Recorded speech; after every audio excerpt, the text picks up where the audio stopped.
Montana Territory.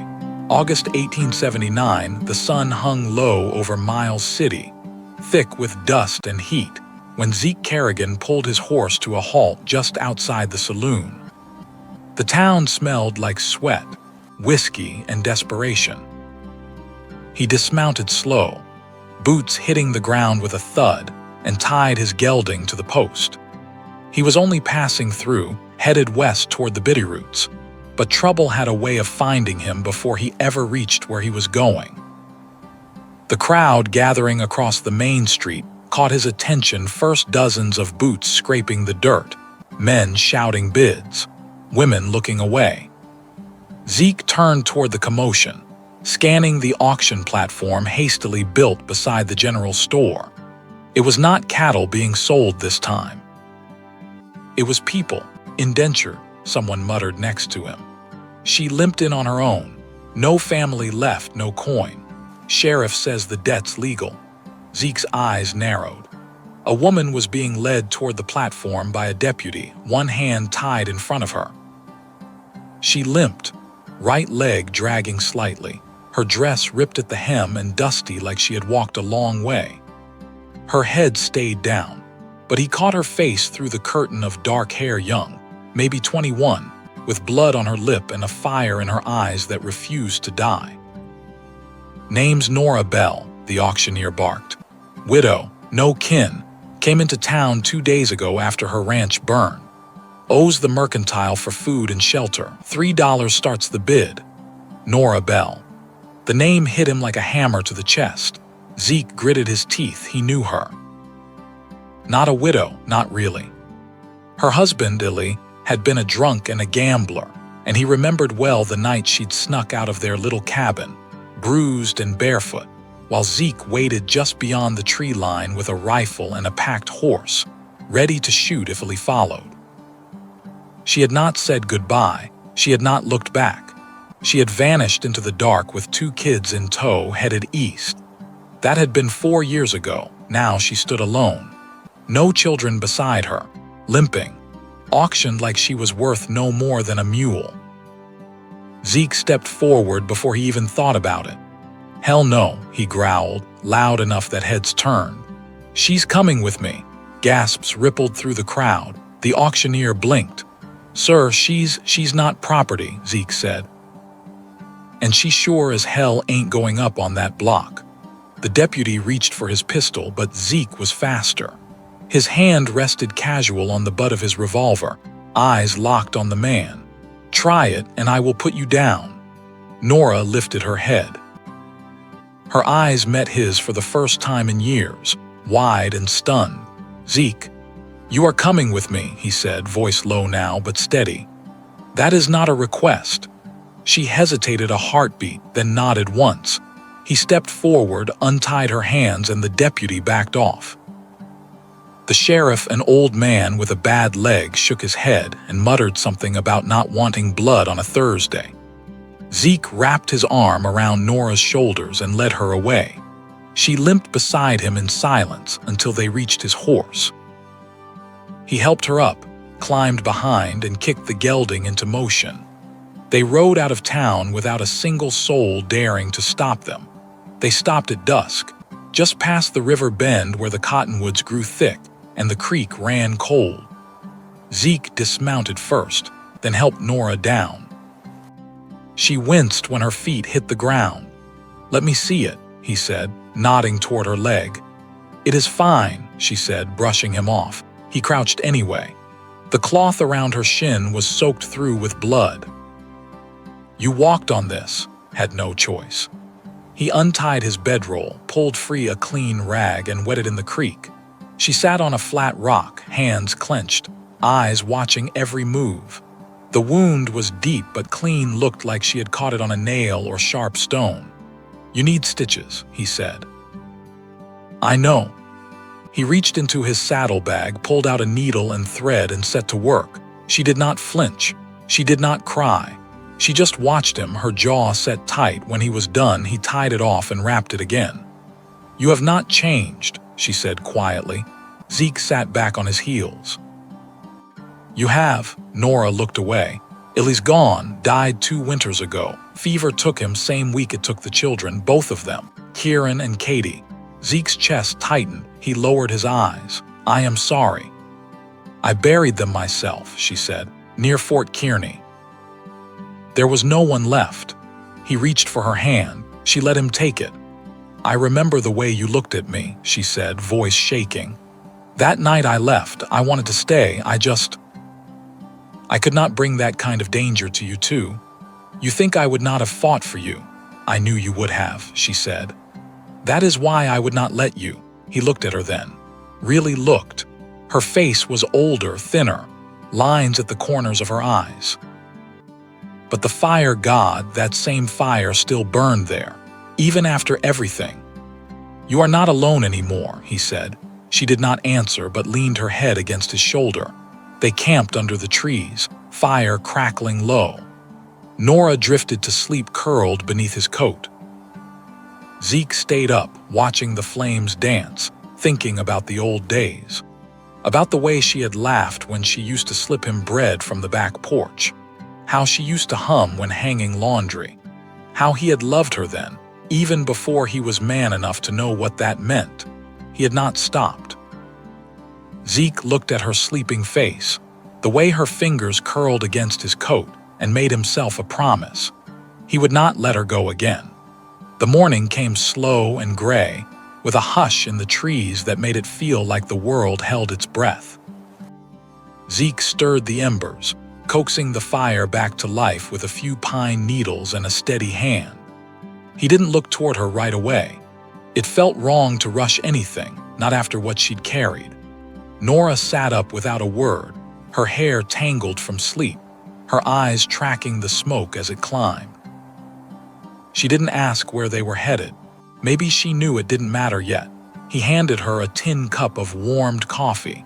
She took it with both hands. You got work? She asked, voice raw from sleep. North of the Yellowstone. A rancher out there needs fences fixed before winter sets in, he said. Pays decent. I wasn't planning to stay long. She nodded once and sipped slow.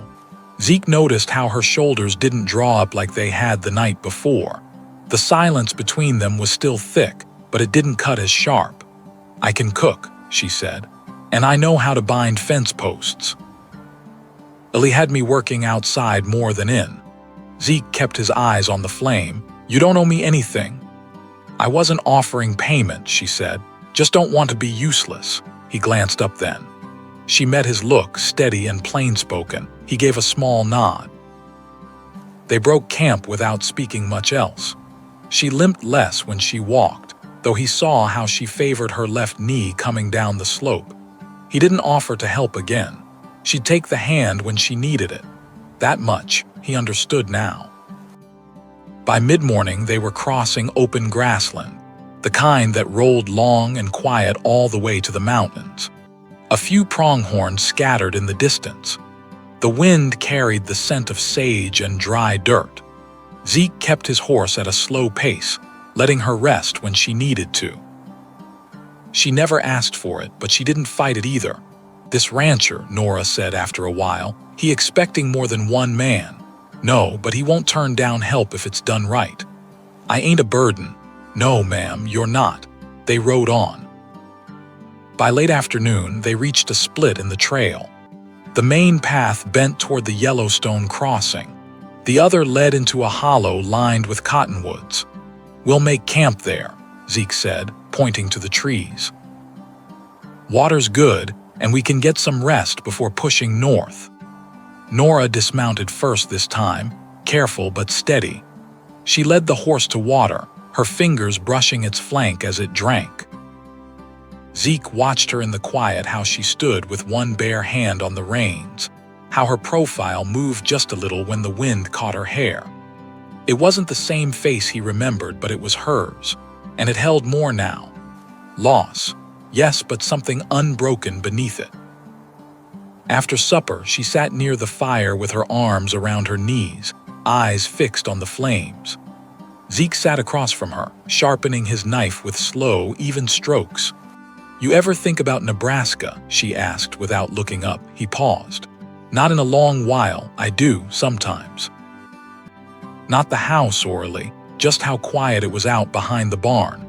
Kieran used to sit with me and make things out of sticks, little wagons and such. He'd say he was building a town. Zeke set the knife aside. You don't have to talk about them if it hurts. It always hurts, she said. But I don't want to forget them trying to live.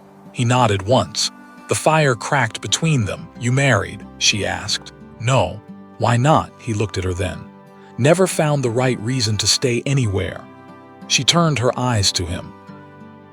And now I'm thinking maybe it wasn't the places that were wrong, just the timing. Norah didn't answer, but something in her face shifted. The hardness softened, just enough to show the woman she used to be beneath the hollows and shadows. She reached over and picked up a small pine cone, turning it in her fingers.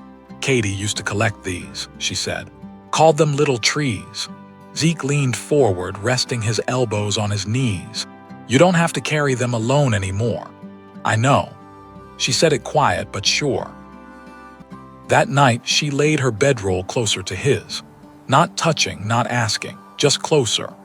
And Zeke, lying beneath the stars with the sound of her steady breathing nearby, let his eyes close, knowing that something had changed.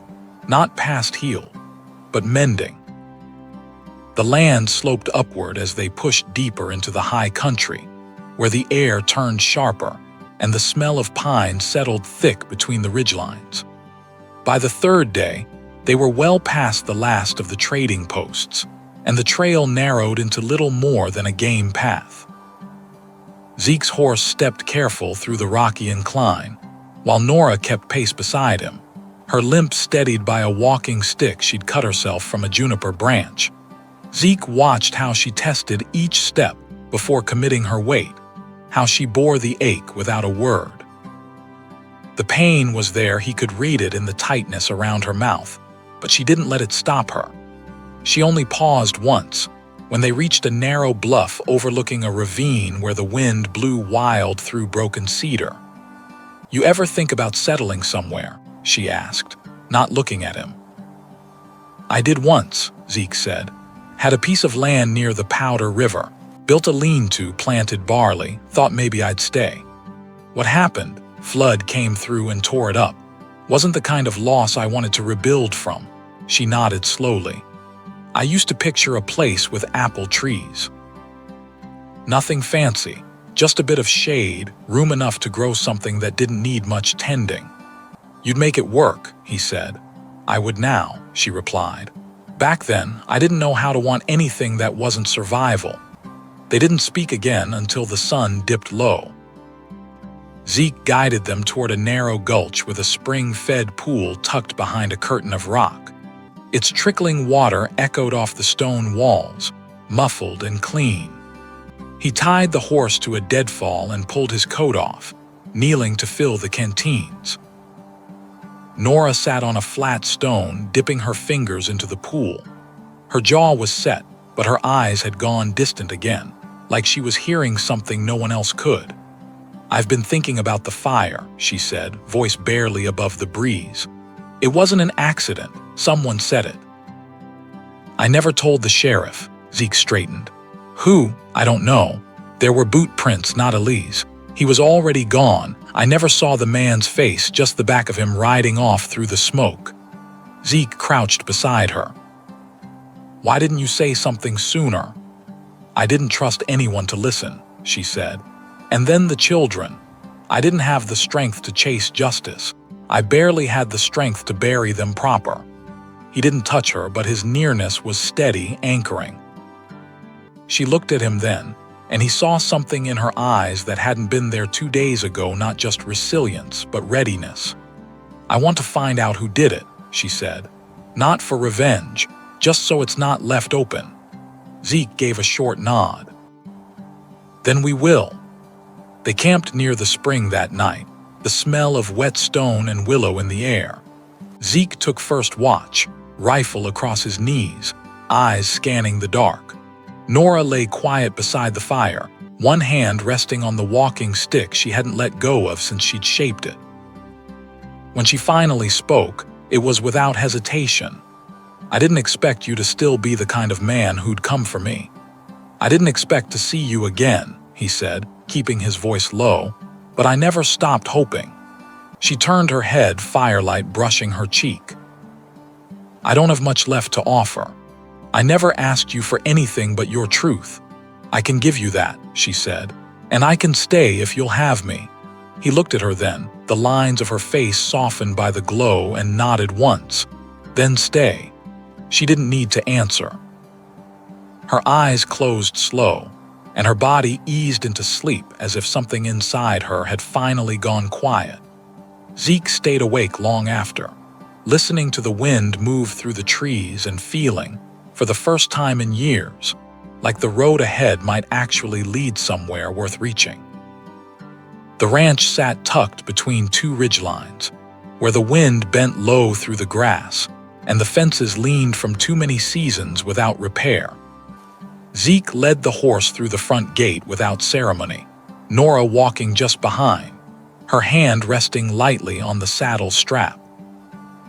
The air smelled like old timber and ironweed, and the main house stood with its porch half collapsed, a stovepipe chimney trailing thin smoke into the overcast morning. The man who greeted them had a stitched-up hand and a face weathered like river stone. He didn't waste time with pleasantries, only gave a sharp nod and eyed Norah's limp with a flicker of concern he didn't voice. "You said you'd come alone," he said to Zeke. "She's with me," Zeke replied. "She can work." The man studied her again, longer this time. "I don't keep mouths that can't pull their weight." Norah met his gaze. "I can cook, mend, patch harness, and keep books. That enough?" The man's mouth twitched, not quite amusement. "Name's Edmund. You'll bunk in the shed till I clear the east room. You burn the beans, you're gone." "I won't." 2 days later, she'd scrubbed the stove to shining, patched a saddle blanket with needlework fine as lace, and sorted 3 ledgers Edmund hadn't touched in over a year. By the end of the week, he handed her the key to the east room without a word. Zeke spent daylight repairing fence lines and driving posts into soil hardened by drought. Norah walked the fence with him sometimes, resting when she needed, pointing out where the wire had twisted loose or where coyotes had dug beneath. They didn't speak much while working. They didn't need to. One evening, after the last gate was hung and the sky turned the color of gunmetal, Norah stood near the barn with her sleeves rolled and her hair braided back. She held a strip of jerky in one hand and watched the cattle move slow through the upper pasture. "You always seem to know when someone's about to lie," she said. Zeke leaned against the fence, arms folded. "You planning to?" "No, just wondering if you'd always been that way." He gave a small shake of the head. "My father had a habit of promising things he never meant."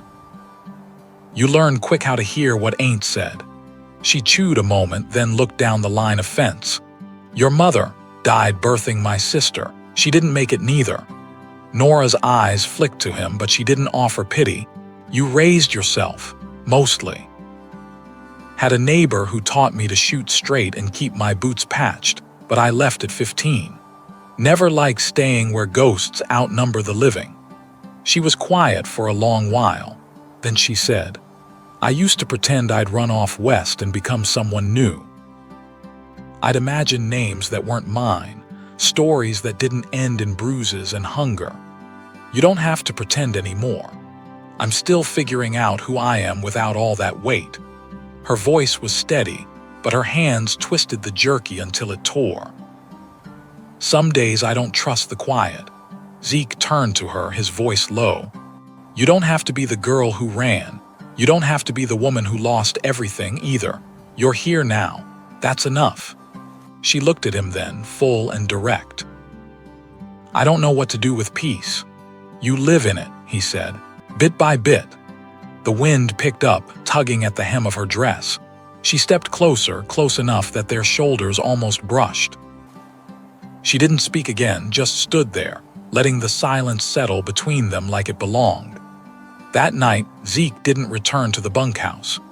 He laid out his bedroll beneath the stars, not 20 paces from the porch where she slept behind a bolted door. He didn't knock. He didn't ask. But when the door creaked open just before dawn and she stepped out barefoot, carrying a blanket and her ledger, she sat beside him without a word, leaned her shoulder into his, and opened the book in her lap. They watched the sky lighten together, neither of them speaking, her head resting against him as if it had always fit there. The wind shifted against the hills in mid-September, bringing with it the bite of the coming season. Nights cooled quicker. The cattle grew restless. And in the mornings, when Norah stepped outside the east room, frost silvered the porch rail where her fingertips rested. She stood now beside the corral, watching Zeke lift new siding onto the barn wall. His shirt was rolled to the elbows, forearms streaked with sawdust and sweat. Each motion was steady, practiced. He worked like someone who understood the quiet language of wood, how it bent and held, how it needed time to settle into place. She admired that about him, not just the skill, but the calm patience threaded through every action. "You always fix things with your hands?" she asked, voice carrying just enough to reach him. Zeke adjusted the plank and turned. "Most things, yeah, we don't argue back." She came to lean against the fence. "You ever build a house from the ground up?" "Not yet," he said. "But I've been thinking about it." Her gaze lingered on him. Thinking about where, he hesitated, then stepped down from the ladder. "There's a patch of land west of here. Past the cottonwood stand near the river bend, soil's good, high enough it won't flood. I rode out there last week. You were scouting. I was wondering if it might suit two people instead of one." Norah didn't answer right away. She looked toward the hills, where the light caught the tops of the trees just beginning to turn. The air smelled like drying grass and pine bark like change. "I came here with nothing," she said. "Not even sure what I was anymore." "You're not the same woman who walked into Miles City," Zeke said, stepping closer. "You're stronger now, quieter maybe, but clearer." She turned toward him. "And what if I still don't know how to be loved? You let yourself learn." His hand brushed hers, rough fingers against her wrist. She didn't flinch.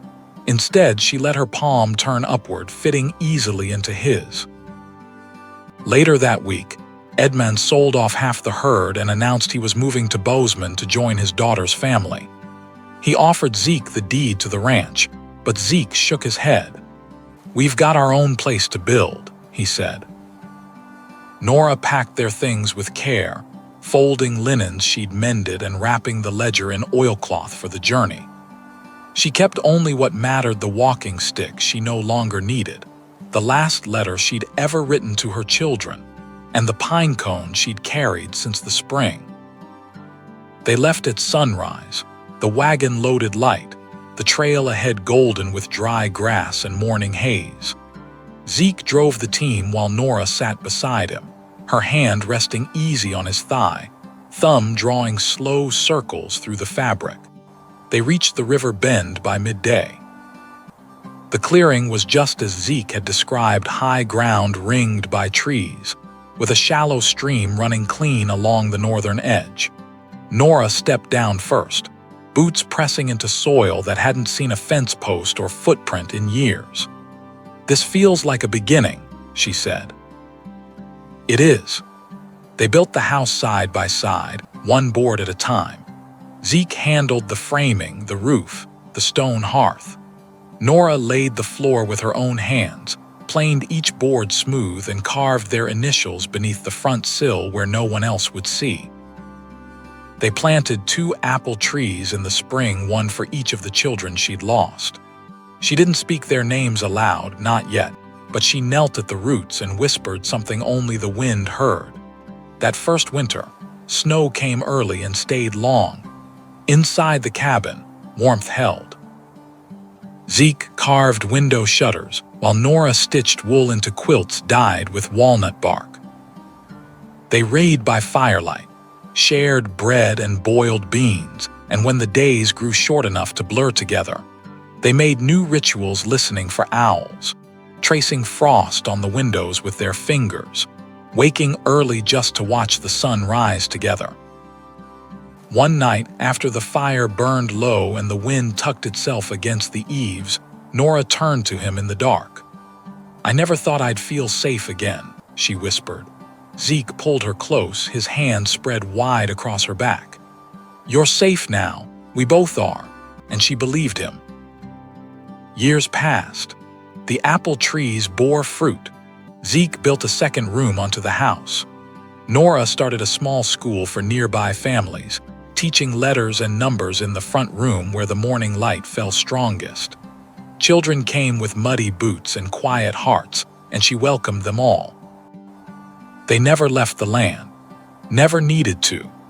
And each evening, when the sun dipped behind the ridge and the last of the light softened the edges of the world, Zeke and Norah sat together on the porch, her head resting against his shoulder, his hand curled around hers. There was no more running. No more silence that hurt to carry. Only the steady, quiet life they had built with love that had taken root and grown, deep and enduring as the land beneath their feet.